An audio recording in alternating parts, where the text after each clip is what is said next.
utilisons les métaphores ontologiques de l'habitat dans la maison de l'être comme les indicateurs du mouvement de pensée anthropologique. Et nous demandons, par conséquent, de quelle manière un être vivant, encore tout à fait pré-humain, s'est quant à lui mis sur la route qui mène dans la maison de l'être. La réponse réside, pour sa plus grande part, dans la métaphore elle-même. Dès que l'on suspend ses significations transposées, et que l'on se représente le devenir humain lui-même comme une véritable affaire domestique, comme un drame de la domestication, dans une acception inhabituellement large de ce terme. L'analytique de la maison, dit-il, ou du lieu primitif, est par conséquent la véritable épreuve de viabilité pour cette nouvelle constellation théorique formée par l'être et l'espace, en référence à l'être et le temps de Heidegger. Le concept d'espace, dit-il, qui entre ici en jeu, est manifestement un concept non physique et non trivial. Dans des travaux récents, j'ai proposé pour cet espace non trivial, dit-il, l'expression de sphère. Et j'ai tenté de montrer en détail comment l'on peut penser l'extension ou l'aménagement originel des dimensions à l'intérieur de cette sphère. Avec le concept de sphère, on comble une faille dans le champ conceptuel fondamental des théories de l'espace. Une faille qui s'ouvrait entre le concept d'environnement et le concept de monde. Alors ce passage décisif permet de comprendre que si la notion de sphère doit réconcilier l'anthropologie empirique, pour laquelle il n'existe que des environnements, ou des milieux, et l'ontologie philosophique, pour laquelle, après Heidegger, il faut rendre compte de l'être au monde de l'homme, si elle doit réconcilier les deux, c'est parce que cette notion de sphère ne relève ni de l'anthropologie empirique, ni de l'ontologie philosophique. Que cette dernière soit d'ailleurs entendue au sens heideggerien ou non. Aux yeux de Sloterdijk, la notion de sphère relève quasiment d'une nouvelle discipline, dite sphérologie, qui pense non plus avec des concepts, mais avec des métaphores. Parce qu'il s'agit pour lui de penser ce qui n'est pas objet de connaissance proprement dite. Ce en quoi d'ailleurs la sphérologie hérite encore en réalité de la philosophie, dont elle pourrait à ce titre sembler être la réalisation par passage dans son autre, métaphorique et non plus conceptuel. Dans le même temps, la sphère est aussi un entre-deux génétique, au sens de la Genèse. Un entre-deux génétique entre l'environnement de l'animal et le monde de l'homme. La sphère désigne d'abord, chez Sloterdijk, cette relation entre deux êtres, qui en sont les pôles, dit-il, par laquelle l'environnement va devenir ce qu'il faudra habiter, afin que puisse par là se dessiner un monde. C'est donc cette notion de sphère qui fait le pont entre le rapport de l'animal à son milieu et le rapport de l'homme à son monde. Sloterdijk précise ici que la nouvelle analytique existentielle, ainsi permise après Heidegger, serait donc une analytique de la maison ou du lieu primitif, à la condition cependant d'entendre la notion de maison, ainsi que celle de domestication, dans une acception inhabituellement large, disait-il, c'est-à-dire en réalité dans le sens de la maison de l'être. Habiter, c'est ici simplement dépasser le rapport de l'animal à son milieu, pour créer un monde par lequel l'homme devient homme, c'est-à-dire par lequel il devient cet étang qui s'interroge sur son être. Alors, deux remarques ici. On aura compris, premièrement, que contrairement à Jacob von Uexküll, Sloterdijk ne distingue pas entre l'environnement de l'animal et le milieu de vie, Umwelt, de l'animal. Car ce qui compte à ses yeux, c'est le fait que de toute façon, chez l'animal, il n'y a pas d'être au monde. Ce qui, chez Sloterdijk, et comme on le verra bientôt, est à comprendre au sens où seul l'homme porte en lui-même la capacité à élargir la sphère de l'intime. Chez l'animal, le milieu de vie, Umwelt, ne se distingue de l'environnement que comme une intimité restrictive, tandis que la genèse simultanée de l'homme et du monde, pensée par Sloterdijk, est le processus par lequel la sphère de l'intime s'étend, au contraire, ce que Sloterdijk appellera bientôt l'expansion du psychique. Deuxième remarque, on pourra penser ici également au passage du mode d'existence des objets techniques, dans lequel Simondon soutient que, juste au-dessus de la relation du vivant à son milieu, se tient le rapport de l'homme à l'unité magique primitive du monde. laquelle rendra ensuite possible le rapport technique au monde, comme du reste le rapport religieux, et donc aussi les habitats au sens cette fois étroit du terme. Sans doute ce parallèle nous aide-t-il à comprendre que ce que Sloterdijk nomme habiter précède en réalité l'habitat en tant qu'artefact, parce que cela relève de la sphère comme relation particulière à l'autre, véritable pont entre le rapport à l'environnement et le rapport au monde. On remarquera cependant l'ambiguïté qui en résulte. L'ambiguïté qui en résulte à nouveau dans la pensée de Sloterdijk. Car ici, la technique n'est plus originellement constitutive de l'homme qu'en un sens métaphorique, celui de la domiciliation prise en son sens inhabituellement large. Contrairement à Stigler, ni Simondon ni Sloterdijk ne posent encore, dans cette phase originelle, des artefacts dont la fabrication serait en même temps transformation du primate en homme. Simondon, lui, surmontait cette bizarrerie d'une phase magique primitive sans artefact. Il surmontait cette bizarrerie en disant que de toute façon, sa pensée génétique des phases de la culture n'était pas une pensée historique du devenir de l'homme. Elle serait davantage à penser comme une eidétique génétique, une théorie des essences, mais en même temps génétique. Une eidétique génétique qui dégagerait des lois d'essence psychique, où l'on doit partir du rapport magique au monde. Et qui serait donc ainsi l'esquisse d'une phénoménologie non dialectique et génétique plutôt qu'historique de l'esprit. Or, la distinction subtile entre genèse et histoire, qui sauve Simondon de la bizarrerie, n'est pas reprise par Sloterdijk. Et c'est pourquoi se pose ici la question de la cohérence globale du propos de Sloterdijk, qui d'un côté pense la technique comme faisant l'homme, et d'un autre côté pense la relation à l'autre comme source d'une sphère et d'une intimité qui va s'étendre en donnant seulement ensuite des habitats artefactuels. Ainsi sommes-nous en tout cas reconduits au passage sur lequel s'ouvrait cette seconde partie de mon analyse, c'est-à-dire le passage où Sloterdijk introduisait les idées de domestication et domiciliation de l'être humain. Mais nous y sommes reconduits avec la conscience que ce qui se joue en vérité au fondement de sa théorie de la sphérologie, c'est une nouvelle forme de pensée de l'intersubjectivité.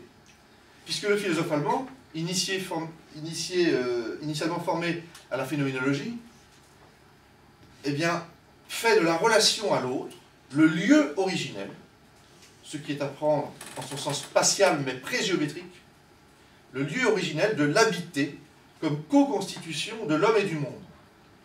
C'est ce que nous fait définitivement comprendre Sloterdijk lui-même, lorsqu'au seuil du troisième volet de Sphère, qui est donc Écume, il résume l'entreprise intellectuelle des deux premiers volets de sa trilogie, où il écrit « Sphère 1 propose une description de l'espace humain et souligne que la coexistence de proximité entre des êtres humains crée un intérieur d'une nature particulière. Nous lui donnons, dit-il, le nom de microsphère, et nous le caractérisons comme un système immunitaire de l'espace psychique, la relation entre deux êtres. Système très sensible et accessible à l'apprentissage. On souligne la thèse, dit-il, selon laquelle le couple constitue une dimension plus réelle que l'individu, ce qui signifie aussi que l'immunité du nous constitue un phénomène plus profond que l'immunité du moi. Il poursuit, nous caractérisons les univers de proximité humains comme des espaces surréels pour exprimer l'idée que même des rapports dépourvus de dimension spatiale, comme la sympathie et la compréhension, se transposent dans des relations quasi-spatiales pour devenir concevables et vivables. Dans Sphère 2, dit-il, on tire les conséquences de la compréhension de la nature extatique et surréelle de l'espace vécu, humain bien sûr, et habité. Cela se produit sous la forme d'un grand récit, dit-il, sur l'expansion du psychique. On pourrait donner à l'entreprise le nom de roman philosophique. Alors la notion de roman philosophique, ici revendiquée par Sloterdijk, désigne bien ce qui s'offre chez lui aussi comme une nouvelle phénoménologie de l'esprit, dont le caractère dialectique se maintient sous la forme atténuée d'un simple dualisme fondamental.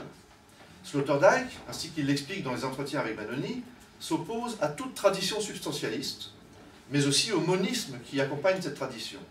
Il s'y oppose en posant que, je cite, la sphère n'est, depuis le commencement, donnée que sous une forme dyadique, comme structure de la biunité. Et il voudra penser les groupes humains comme se formant à partir du couple. Je passe à ma dernière partie où je vais donc aborder vraiment la question de la révolution de l'espace et l'architecture comme réalisation de la philosophie, étrange propos de sa part, et que je voudrais ensuite poursuivre dans des travaux sur lui. Donc là, je vous donne juste le début de ce travail. Donc dans Écume, Sloterdijk poursuit et radicalise ce roman philosophique en tant que pensée à la fois ontologique et paléo-anthropologique de la venue au monde. Venue au monde à la fois de l'espèce humaine, mais aussi de l'enfant. C'est les deux chez lui. Pensée donc qui se substitue premièrement aux pensées scientifiques et pas unifiées de la venue au monde comme naissance, la venue au monde au sens banal, la venue au monde comme naissance, qui est un phénomène à la fois biologique, psychologique, sociologique. Chaque science peut penser cela, et les sciences ne sont pas unifiées là-dessus.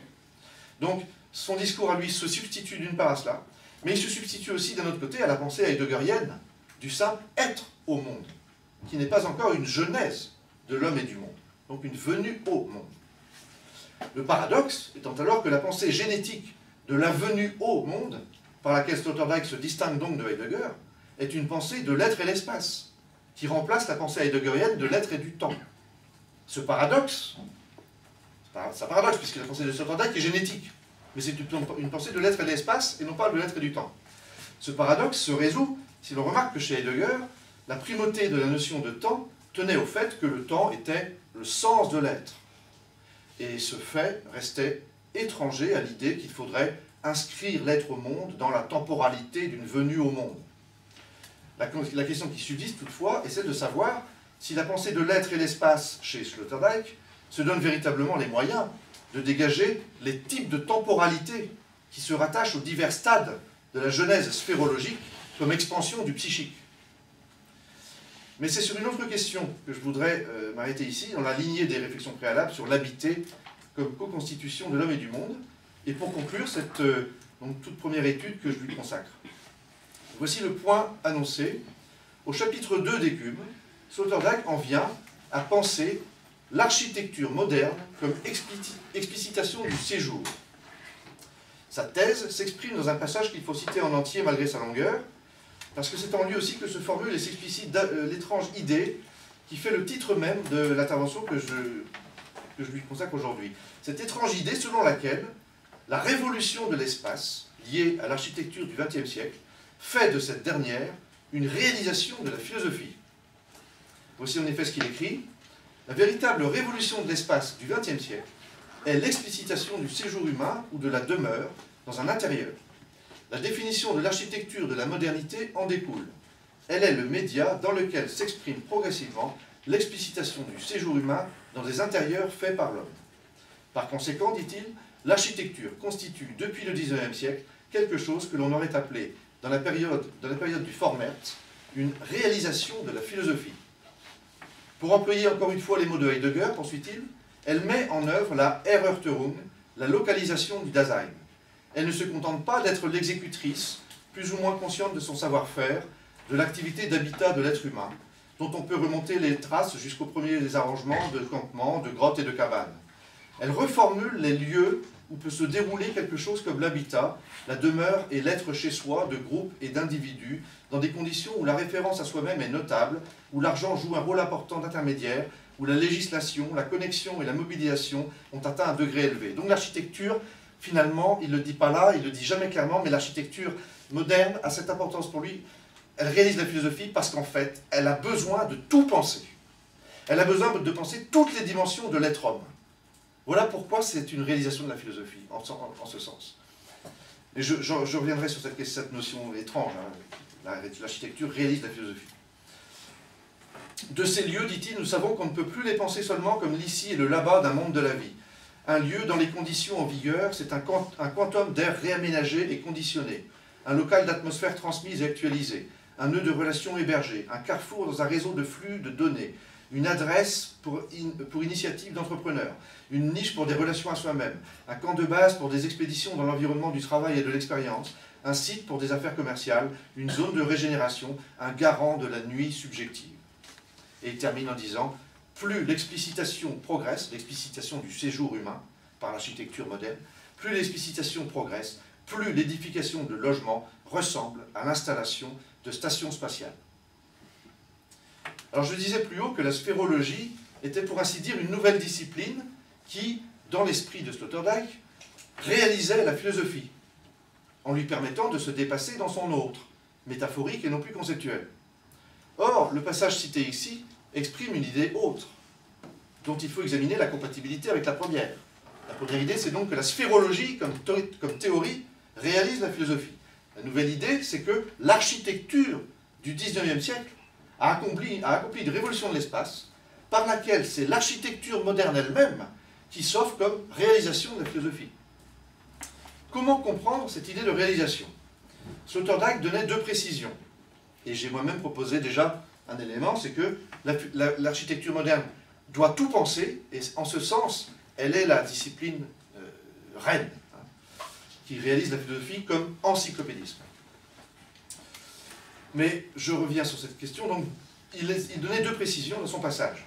Premièrement, l'architecture ne se contente pas, dit-il, d'exécuter l'habitat en appliquant une théorie de l'habitat, elle reconfigure, disait-il, l'espace lui-même et donc le séjour humain sur Terre. Pour autant, je dirais que l'architecture pourrait, ce faisant, rester l'exécutrice de la philosophie comprise comme conception fondamentale du séjour humain, qui demanderait à s'appliquer via les théories de l'habitat, puis l'architecture.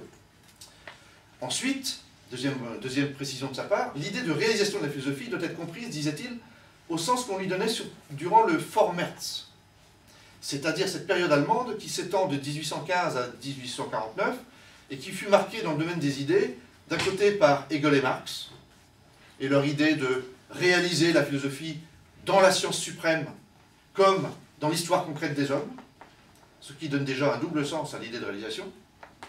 Et d'un autre côté, elle était aussi marquée, cette période allemande, par le courant littéraire allemand, influencé par Heinrich Heine, courant littéraire auquel fut donné le nom de Jeune Allemagne, et qui faisait primer la révolution politique sur les visées esthétiques.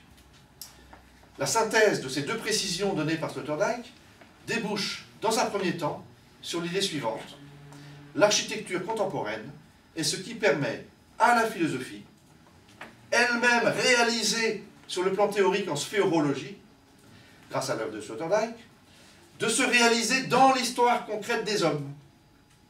Double réalisation, que résume Sloterdijk dans ses entretiens avec Manoni lorsqu'il dit « Dans mes recherches sur l'art de la constitution d'espace et d'atmosphère, je me suis heurté au fait que les experts qui, pour des motifs professionnels, ont le plus souvent affaire à l'espace habitable, animé, les architectes modernes, sont simultanément ceux qui ont développé les sphérologies techniques les plus lucides. J'ai toutefois été perplexe, dit-il, il a été perplexe, mais pas longtemps, mais il a été forcément perplexe, en fait, en découvrant de quelle manière explicite certains d'entre eux avaient depuis longtemps pensé et mis en œuvre ce que j'avais recherché dans mes mouvements de quête, qui avaient duré plusieurs années. Je pense à certains ensembles réellement construits, mais plus encore à des maquettes et projets graphiques, jusqu'aux architectures poétiques, picturales et spéculatives, conçues depuis le début du XXe siècle, à l'ère de l'expressionnisme, aussi bien que dans les vagues du constructivisme, et qui vont jusqu'à notre époque. Pensez, dit-il, aux croquis et aux travaux de Bruno Taut, aux projets de Tatlin et Melnikov, aux fantasmes spatio-graphiques et picturaux de Finsterlin, pour ne citer ici que quelques-uns des pionniers. Et il termine en disant « Leurs impulsions sont reprises aujourd'hui par les tenants de la construction biomorphe, assistée par ordinateur. » Dans un deuxième temps, cependant, cette thèse sur le rôle de l'architecture contemporaine vis-à-vis de la philosophie réalisée en sphérologie, eh bien cette thèse s'offre comme le complément d'une autre thèse, peut-être encore plus étonnante, la thèse selon laquelle l'histoire de la philosophie n'est que l'histoire des projections conceptualisées de la sphérologie intime et inconsciente des penseurs. Ainsi, par exemple, le second volet de Sphère, intitulé Globe, avait tâché de montrer que toute la pensée théologique et cosmologique, dite métaphysique, jusqu'à Leibniz et même Hegel, n'est que la projection conceptualisée sur Dieu et sur le monde, compris comme des totalités, la projection donc d'une sphérologie intime, inconsciente et naïve, parce que pensant la sphère comme un globe parfait et déjà donné, au lieu de reconduire toute totalité à l'intimité des toutes premières sphères, par lesquelles commence de se dessiner à la fois un sujet pensant et un monde. les sphères de l'être ensemble, à deux, à trois, etc. Le dernier mot de l'entreprise de Sloterdijk serait alors un mot herméneutique, un mot d'interprétation de ce qui est caché dans la philosophie elle-même. Un mot herméneutique appliqué à la philosophie elle-même. Et ce mot, le voici. Je prophétise, dit Sloterdijk, un autre passé à la philosophie. Je m'arrête là. Merci. Merci.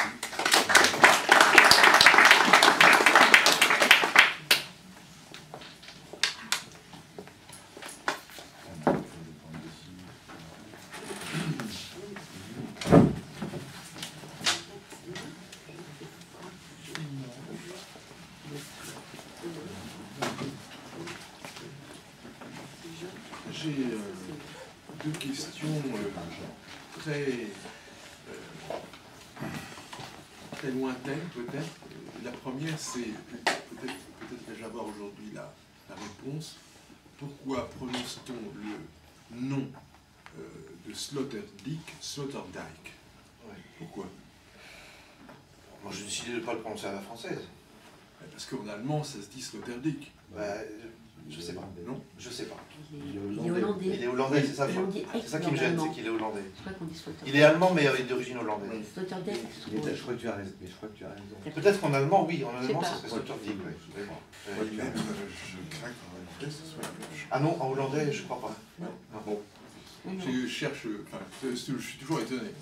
C'était Sloterdijk. Dans le premier étonnement, mais Ouais. si, c'est quand même nommé. Vous voyez, et l'usage étant plutôt aujourd'hui en français. Alors je confirme que c'est pas Sloterdijk en anglais, en hollandais, parce que j'ai un élève d'origine néerlandaise, Oui. dont le nom est Herwijnen. Et ça s'écrit IJ comme Sloterdijk. Pourquoi l'angliciser? Voilà. Bien. Non, mais l'usage étant que nous nous efforçons en français de prononcer les noms étrangers dans leur phonétique, je pense qu'il y a un grand progrès. Parce que, Et c'est vrai qu'on pourrait dire Benjamin aussi. Mais il y en a qui le disent. Du coup, on a du mal à savoir qui on parle. Il y a eu une époque où on disait Benjamin. Voilà. Il y a eu une époque où on Ça crée une confusion avec les poètes. Alors, deuxième détail, c'est la question. Bon, il apparaît dans. Alors, c'est du point de vue de l'architecture et de l'architecte. Il apparaît dans ce discours une discontinuité qui est pensée à partir d'une modernité de l'architecture. Et moi, ce qui ne m'apparaît pas très clairement, c'est comment cette caractéristique de la modernité est établie par Sloterdijk. On voit bien qu'il y a une espèce de parallèle historique sur le 19e et une coupure, et puis il y aura un avant et un après.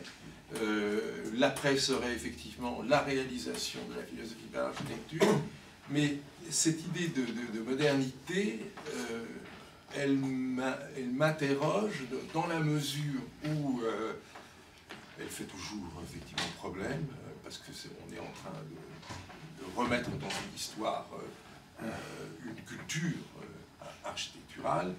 Et j'avoue qu'en ce qui me concerne, à chaque fois qu'il y a des énoncés de cette chose, j'ai la faculté de remonter de quelques siècles, vous voyez, à partir des caractéristiques qui sont énoncées. Voilà. Donc, ce serait mettre en parallèle une sorte d'herméneutique de l'architecture qui recalerait peut-être dans le temps ou dans des modes de coexistence ou de relation la philosophie de l'architecture. Je ne sais pas comment il précise ça, parce que je l'ai, tout au moins, peut-être ça existe, moi je ne l'ai pas tout lu, hein, loin de là. Hein, bien. Et est-ce qu'on peut avoir un éclairage là-dessus? Moi je peux pas, sur ce pas point-là, pas encore. Ouais. Ouais. Parce que ça fait partie des choses que je veux travailler ensuite. Mais ce que je crois savoir déjà, c'est que tu as raison de parler d'une herméneutique de l'architecture qui serait, comme toujours chez lui, une herméneutique historique. Oui. C'est-à-dire qu'il repense l'histoire de l'architecture. Et non seulement il fait cela, mais il repense l'histoire humaine tout court. C'est un encyclopédiste très impressionnant de ce point de vue-là. Il repense l'histoire mondiale de l'humanité, et dans ce cadre, il repense l'histoire de l'architecture. Oui, c'est cohérent. c'est un projet absolument monumental. Mais là-dessus, moi, pour l'instant, je ne peux pas...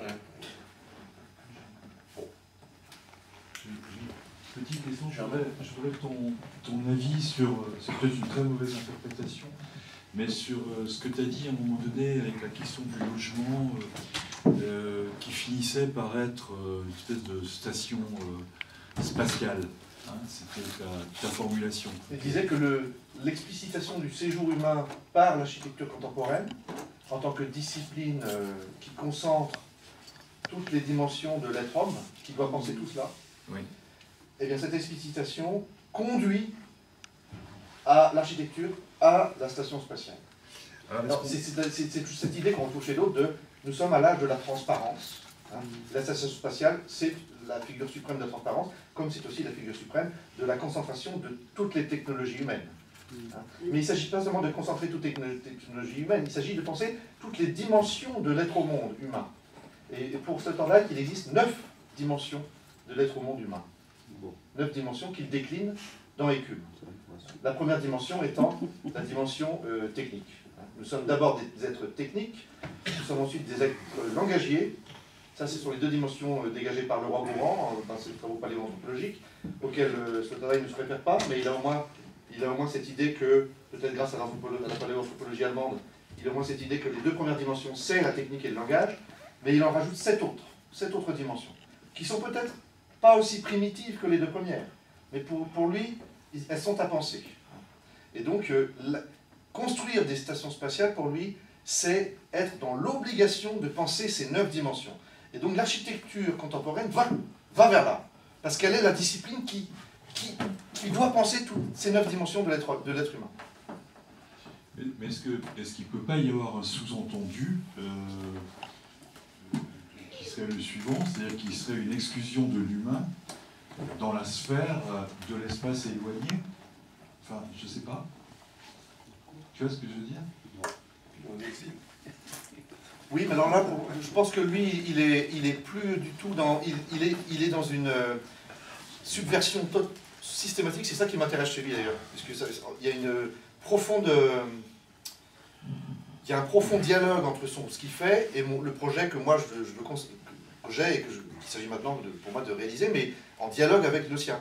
C'est-à-dire que il est dans une subversion systématique et post-deleuzienne de toutes les oppositions classiques.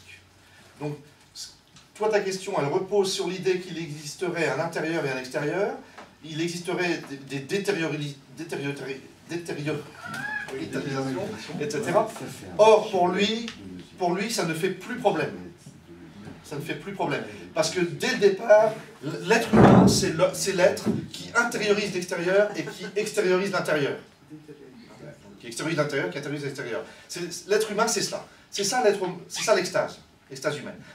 L'esprit humain, c'est une réalité, c'est un intérieur qui s'intériorise d'autant plus qu'il est fait par l'extérieur, par tout ça, les artefacts, qui nous nourrissent en permanence.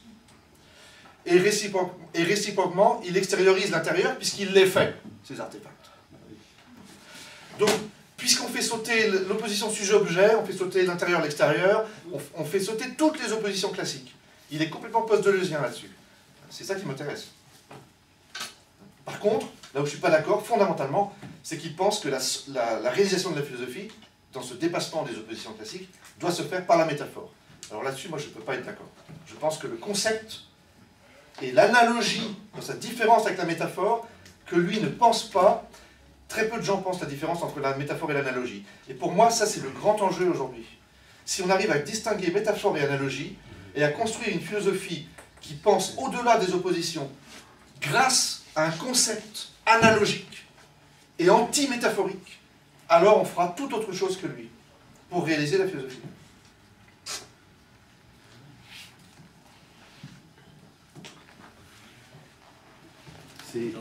C'est là où tu es très très benjaminien et je t'en félicite. Ce qui veut dire que notre travail commun depuis 10 ans... Mais si, la question d'analogie, elle est centrale parce que Benjamin est un penseur qui il pense par lisant rapport de rapport. Donc c'est un penseur de l'analogie. Ce que je ne comprends pas dans Sloterdijk, c'est Ce que tu dis d'un côté de technique, le développement de la technique, de l'homme comme développement technique, etc., d'un côté, bon, et de l'autre côté, ce qui tombe un peu comme un météorite, c'est cette histoire d'intersubjectivité et de couple. Parce que le couple, c'est quand même une invention tout à fait moderne, tout à fait presque d'après-guerre, Seconde Guerre mondiale. Oui, mais là, il a un argument. Par contre, moi, ce qui me gêne, c'est comment est-ce qu'il fait pour articuler le fait que la sphère soit d'abord une réalité psychique duelle, c'est-à-dire la relation entre deux êtres qui ont leur petite sphère.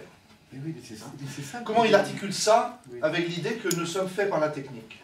Voilà. Comment il articule les deux? Par contre, sur le fait qu'il parte du deux, de la relation à deux, il peut s'appuyer sur la paléoanthropologie.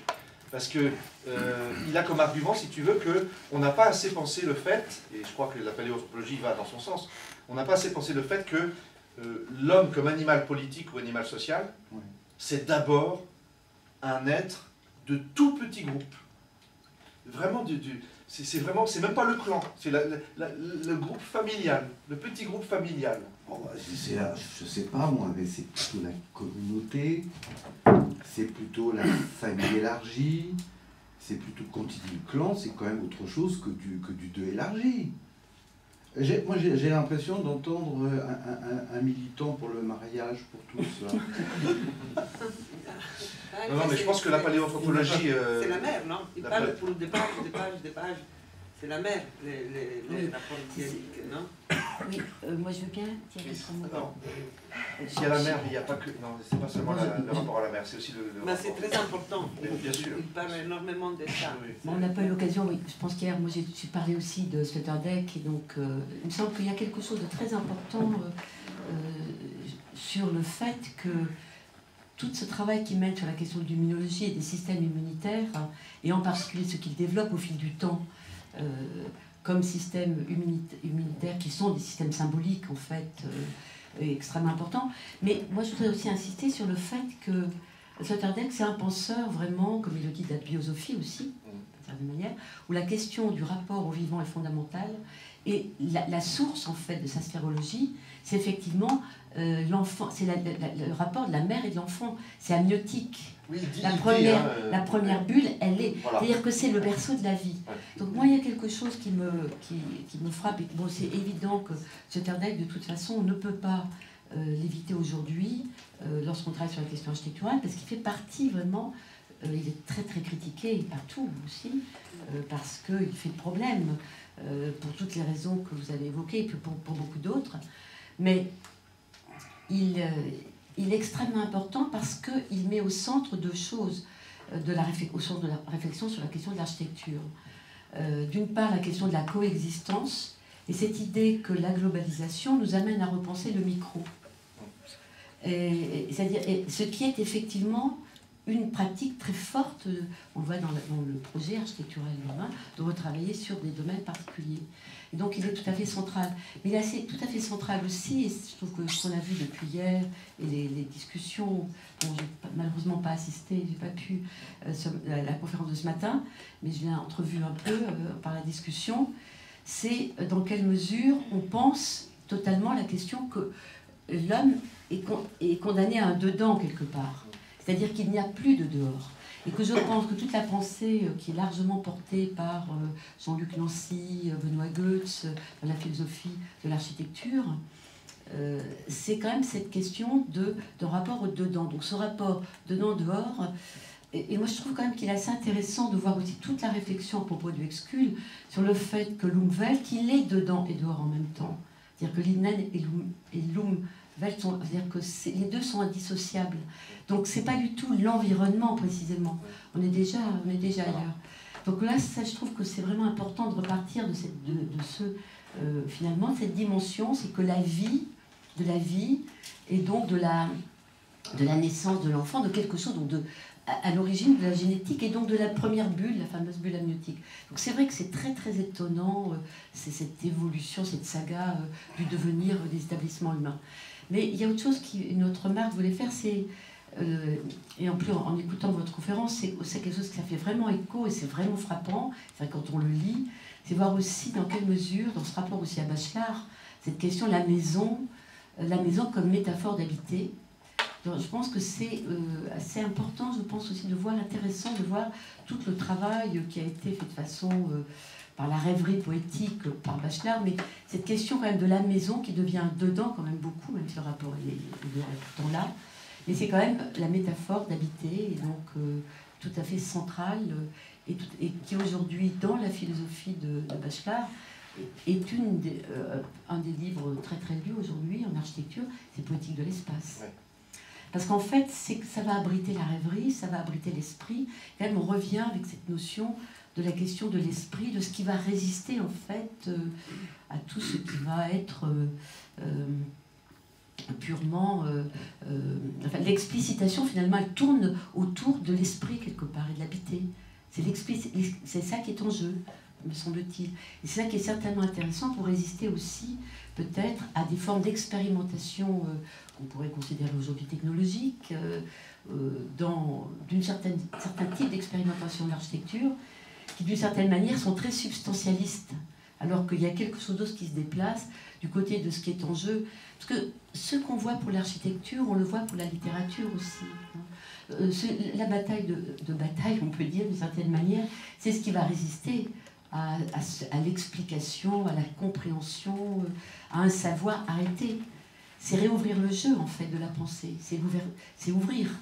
Donc, pour moi, je pense que Sloterdijk, c'est vraiment un poil à gratter à tout point de vue. Par rapport, il dit une chose et son contraire, enfin, et dans sa façon d'intervenir, d'interagir, parce que aussi, on a eu l'occasion de certains échanges, il y a quelque chose de très étrange, mais qui, d'une certaine manière, réouvre le jeu et réamène un débat, parce qu'il y a beaucoup d'ambiguïté, même des ambivalences dans les positions, mais où cette question de... parce que c'est vrai que cette grande puissance de l'Internet, comme il dit, de la bulle amniotique à l'Internet, qui sont des bulles... il y a quelque part quelque chose qui a cette rencontre entre la forme de la vie et la forme que l'homme donne à sa vie collective, qui est vraiment intéressante. Et c'est ce qui va résister à tout ce qui va s'expliquer. Pour ça, je trouve que c'est important de revoir aussi que c'est pas par hasard... bon, il insiste, c'est vrai qu'il dit que par exemple Deleuze, c'est un auteur... Je ne sais pas s'il parle de Bachelard, ça je ne me souviens pas, mais en tout cas c'est vraiment frappant. Il me semble que... Mais en tout cas c'est vraiment frappant ce rapport entre la maison comme métaphore d'habiter. C'est vraiment frappant.